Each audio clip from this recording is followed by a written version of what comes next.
Iwewe wakanga hana yako yanga yakagadzikana here?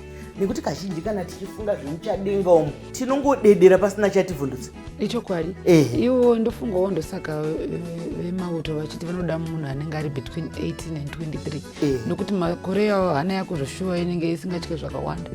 Ende unenge usinganyanyotyira kuti zvinoko vana ndakazodona ko murume ndakazodona because vanenge vachida uri single usati wane mhuri. Saka unoendawo ende unenge uchibva kuchikoro kana ungori kuchikoro uri munhu aitawo zvokuti waitamba masport mabasketball wangori senior prefect uri kudi you are just ready to conquer nyika uri ready kuti usangane nezvakasiyana-siyana munyika. So kutya akurega kuwanika nokuti chisoja usati wambochiita bhuruka usati wambokuita asi unongotarisa kuti kune vamwe vakasvita vakabudirira.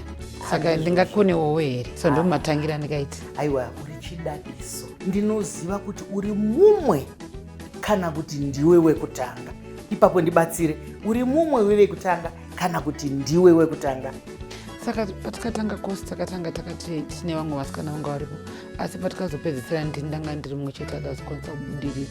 Saka ndini wokutanga mukadzi kuAir Force of Zimbabwe kuburutsa ndege dzemuchadenga dzema